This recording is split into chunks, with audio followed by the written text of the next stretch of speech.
Okay. Good evening, everybody. Welcome to the Eureka Springs Parks and Recreation Commission special meeting for Tuesday, December 7th. Normally, when I'm not in the room, I prefer to have the vice chair run the meeting, but Ruth seems to be running a bit late this evening. We'd like to call the meeting to order. Can I get somebody to call roll, please? Yes, I can do that. Carmen Barden? Here. Jonathan Teagan? Here. Kevin Ruley? Here. And Susan Hubbard here. Okay, we have a quorum. There is one item on the agenda for this evening that is to consider the proposed 2021 budget. Can I get a motion, please?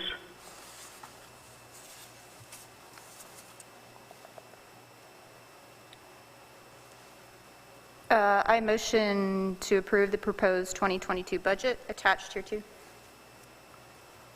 Second? Second. Discussion? Yeah, I have a number of questions.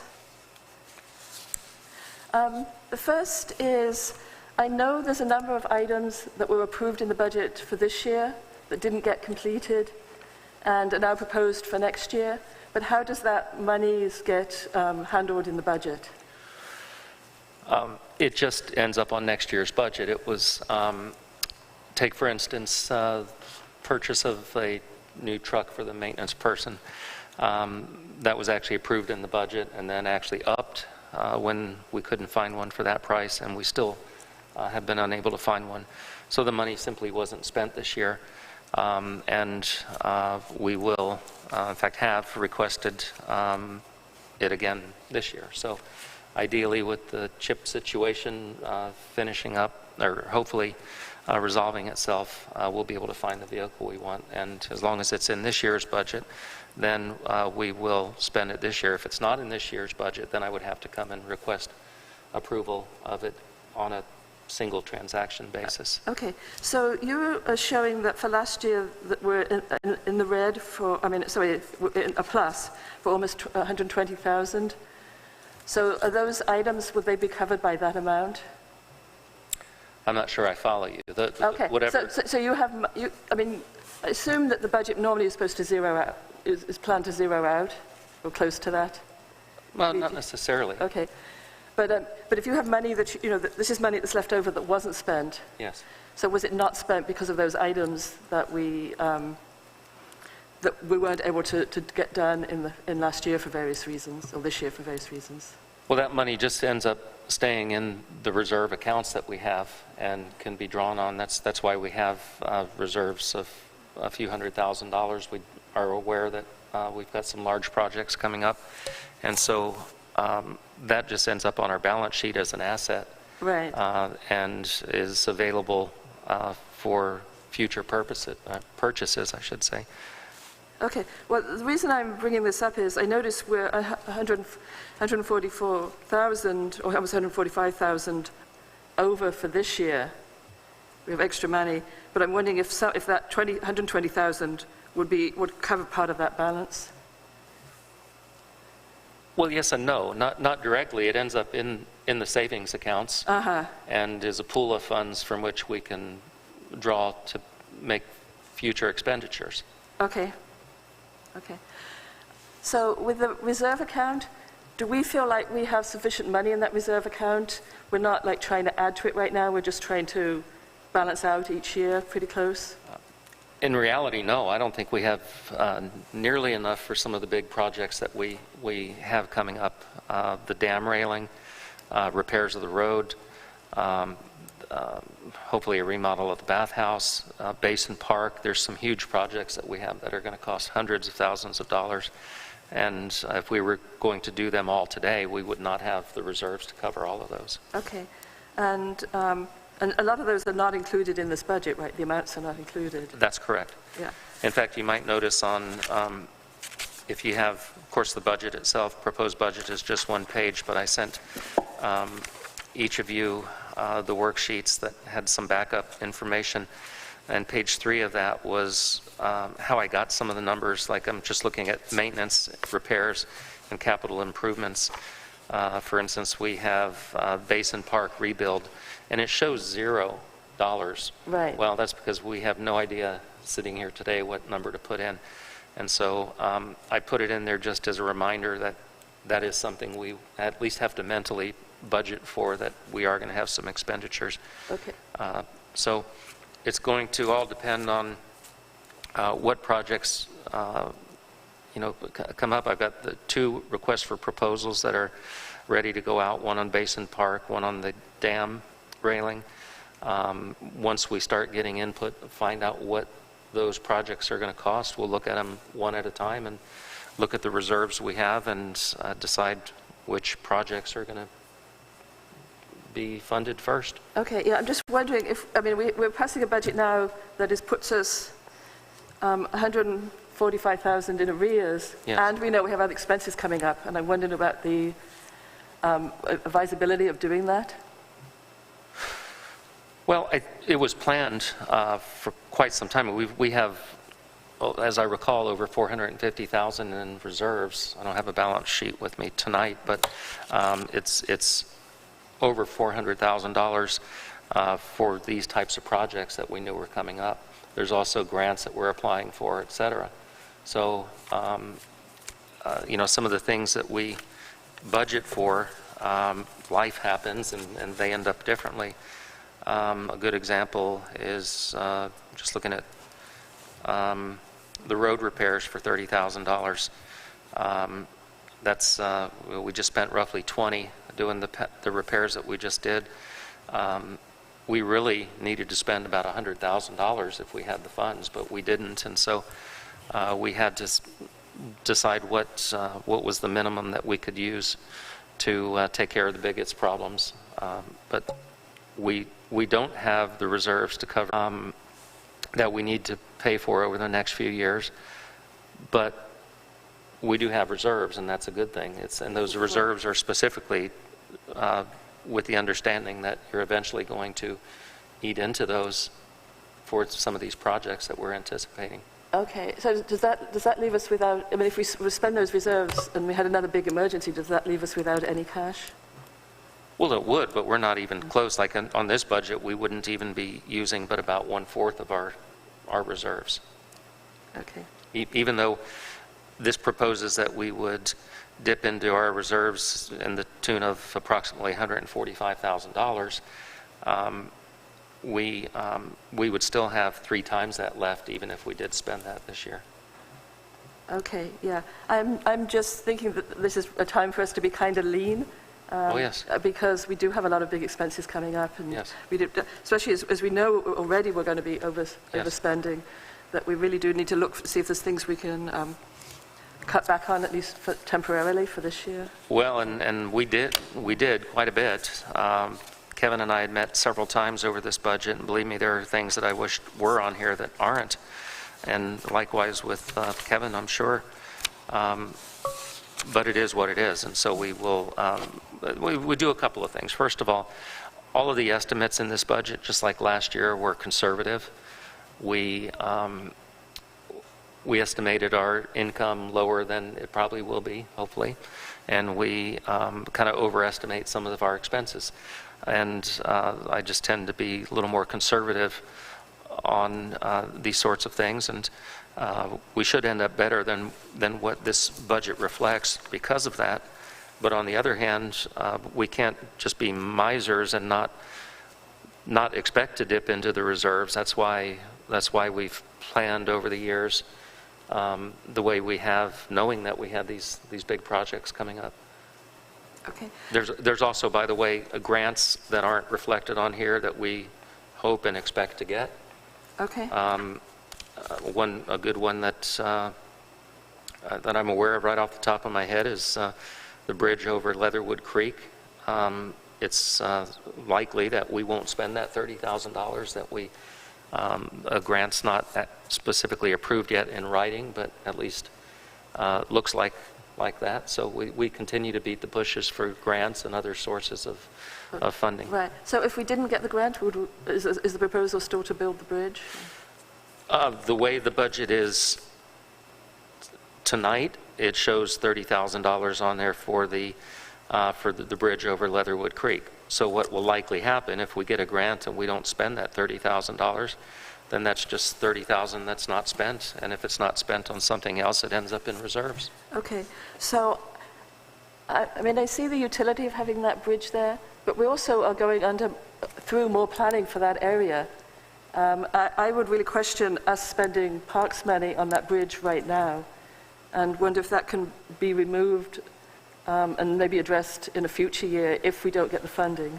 Well, I wouldn't look at it like that. I'd look at it as either we get this grant, because it is a grant. In other words, we're not spending our money Right. on that. And if we get that grant, then that's from a source that will spend that money either on this bridge or on something else for someone else. Yeah, no, that's not my... If we get the grant, I have no problem with building the bridge. But I think if we approve this budget, right now, we're approving $30,000 out of park funds for that bridge, and that's what I'm questioning at this moment. I see. Well, it's one... If we're going to focus just on the bridge issue, then you'd have to look at it as a single item. Again, we're looking at an overall budget that has numerous items, but if we were to have to pay the $30,000 because we didn't get the grant for that, that's $80,000 that we still are getting in a grant. And we would have to look at, do we not take... Let me put this in perspective. The bridge is $110,000 total. Okay. So initially, we were told that we could count on $80,000. So we would have to come up with the 30.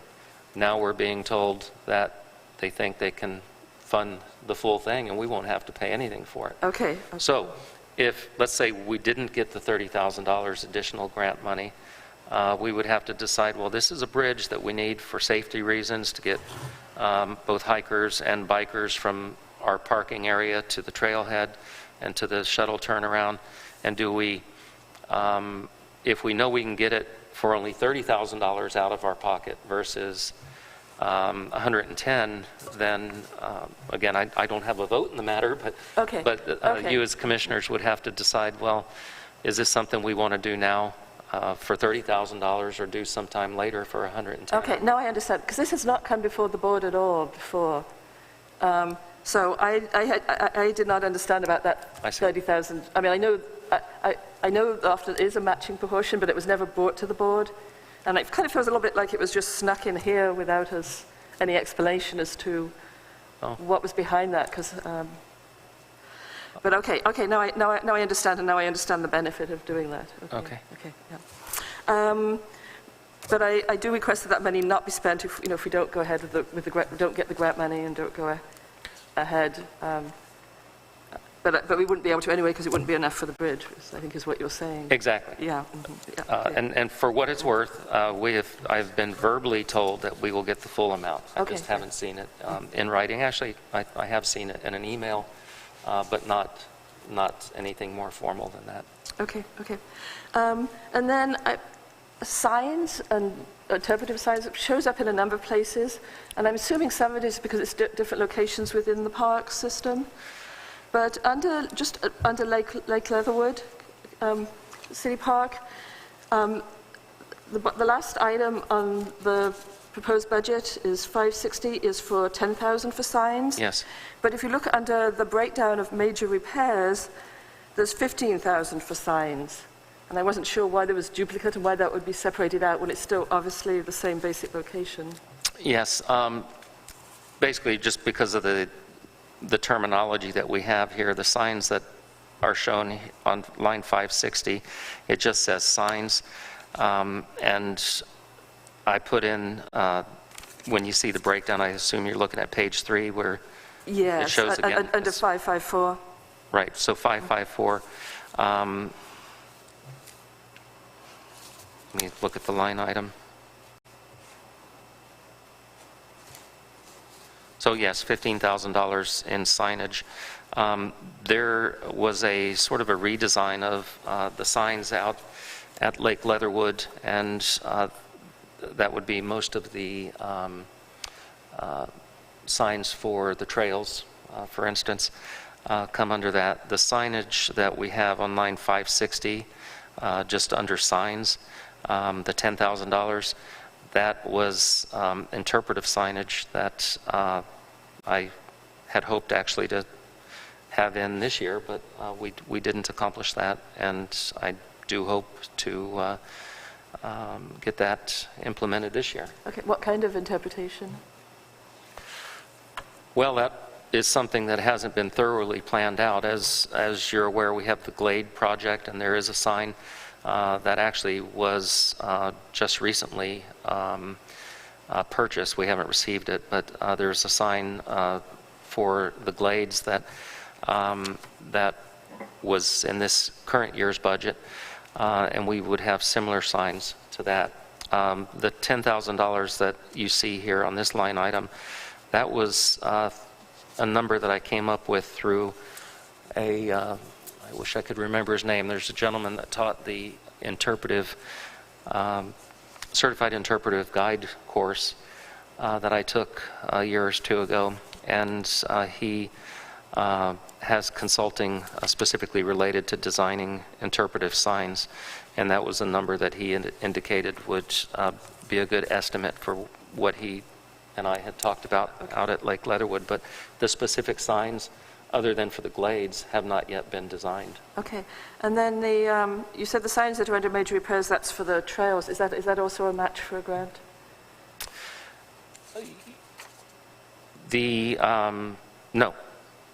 No, there was some design work that we had gotten a grant Okay, for. So we approved design work, but not for the purchase of the signs. Right. Okay, yeah, that was before I joined the board, so okay, that's fine.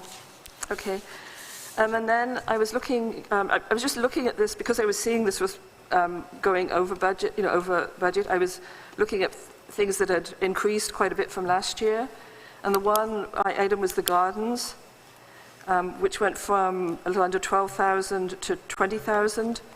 And then there was also an item for landscaping and supplies for 2,000 that wasn't spent last year, which I assume was kind of similar kind of items. So I wondered why we had that big increase. First of all, to explain the difference between the two, the gardens are specifically for the gardens, such as primarily the ones on Spring Street, for instance. Mm-hmm. And the landscaping and whatnot are for things like around our office, that type of thing. So not specifically in the gardens, but still landscaping, and that's why they were broken out. Okay. Secondly, as to the number increasing, I don't think it really has. We had budgeted, as I recall, last year, I think we had budgeted $20,000 for the gardens, and we just didn't spend all of that this year. We are in the process right now. Magnetic Spring is all dug up, and that project's finally started. We'll have significant expenses in that one. Okay. And then we'll have our gardens, just all of them need upgrading. So it's not that we're increasing the budget this year. Like I said, I recall from last year's budget, it was $20,000, and I'm just asking for the same amount. Okay. Yeah, I mean, I've heard nothing but compliments about our gardens.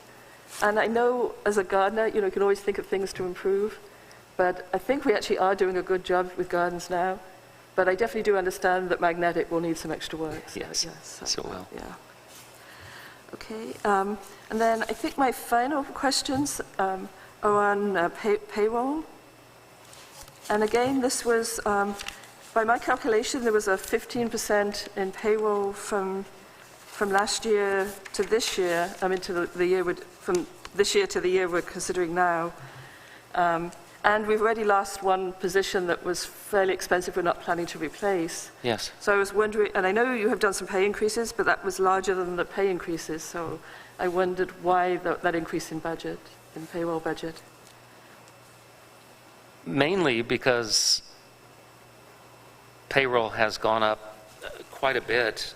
We had people that were making as little as $11 an hour, which isn't even, or soon will not be even legal anymore.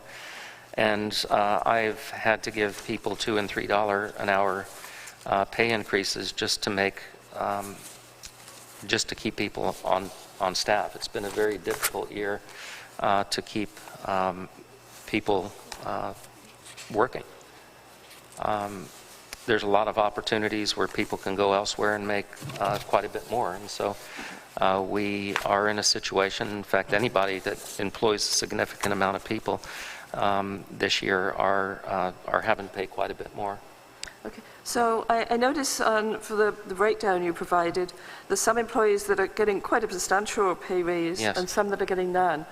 Are those people that have gotten them in the recent past? Is that why that is occurring? Yes, for the most part, and I'll try to avoid names, of course, but I'm just looking at, there's one that's at $17 an hour and had been at 15. There's,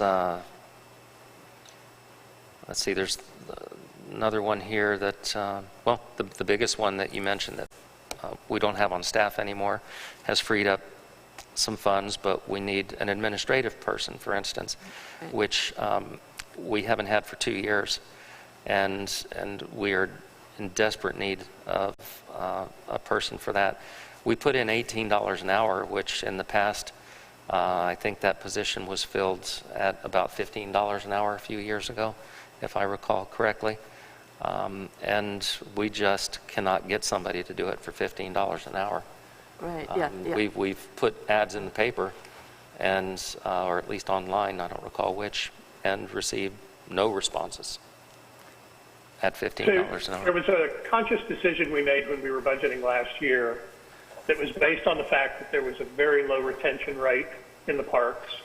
It was very difficult to hire people because they were underpaid, that we were going to invest more in payroll, hire better people, and hopefully retain better people over the long run.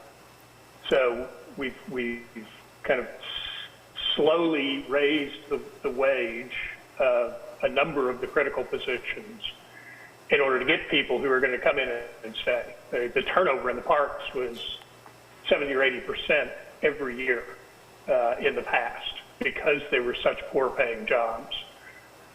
One of the things that happened through COVID was that people realized they didn't have to accept low wages anymore. Talk to any restaurant owner in town, and you realize that they're having to pay more to get people to work these days. And it's not a bad thing.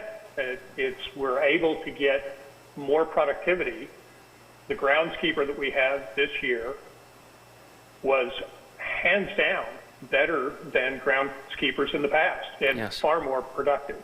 So it's worth every penny of what we're spending on payroll. Okay, great. Yeah, and I realize this is a really difficult time to be hiring right now and to be dealing with salaries because it is in real flux. But I did just want to make sure we are being judicious and making sure we spend those funds in the right way. But I do agree with what you say, Kevin. It is definitely better to keep good people on than lose them all the time and have to rehire and train people. So. Well, I just look at, I still see, at least 2 positions there that are $13 an hour and one who's getting a pay raise from $13 to $13.50. That, by the way, is because he's a relatively new employee. But so we have at least 3 positions that are paying as little as $13 an hour, and I know in this area not long ago that would have been considered good money, but in reality, $13 an hour is difficult to hire and keep somebody on board for that. Okay, that is the end of my questions. Okay. Anyone else? No.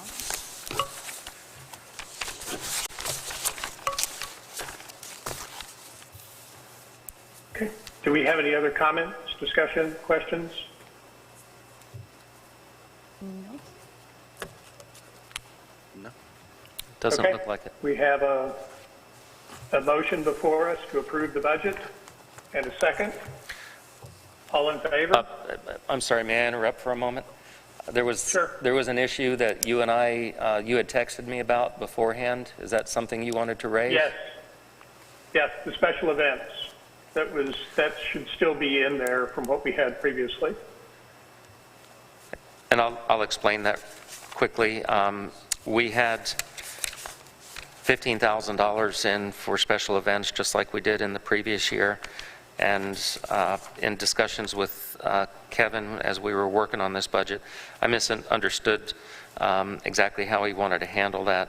We're not allocating it to anything specific, such as fireworks or a Fat Tire Festival or anything like that. But we certainly are going to have events, and so Kevin was indicating that he had still wanted to see that number in, and I just took the number out. And so I believe what he's proposing is that we add $15,000 into the budget under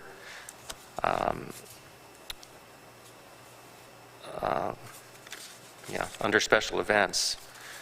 Yeah.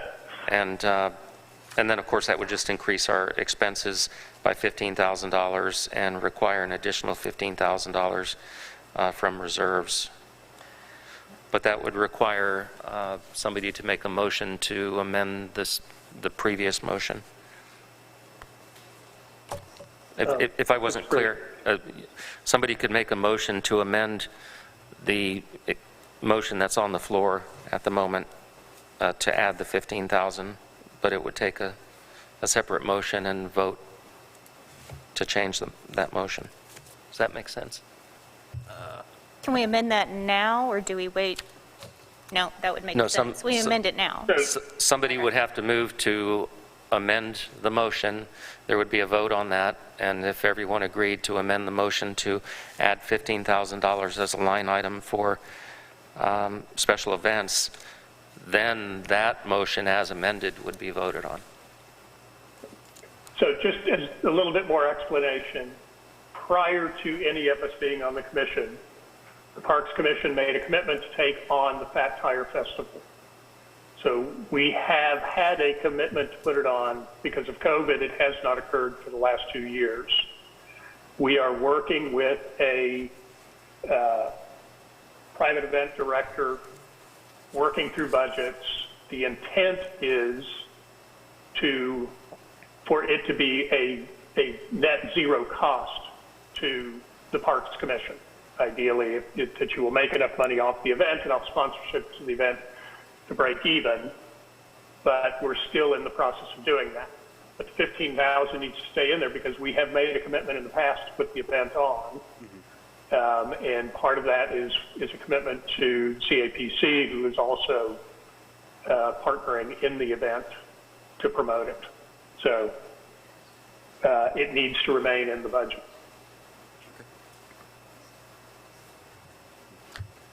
So I think, Can we get a motion to amend the budget to add the $15,000? Yeah, I think Carmen had made the proposal, but no one had seconded it. Oh, we shouldn't have gone. Oh, I was just asking a question, but I can do it formally. I motion to add $15,000 to operating expenses, line 550, special event expense to the budget. Second. All right. All in favor? Aye. Aye. Aye.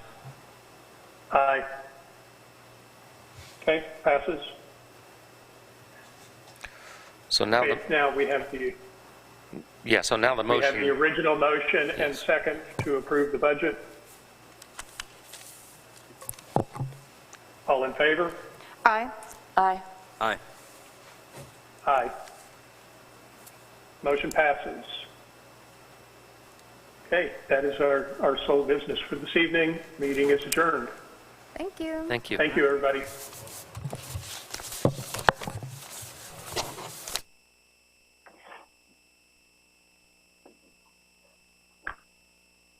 Everyone enjoy your holiday season. I will see you next year.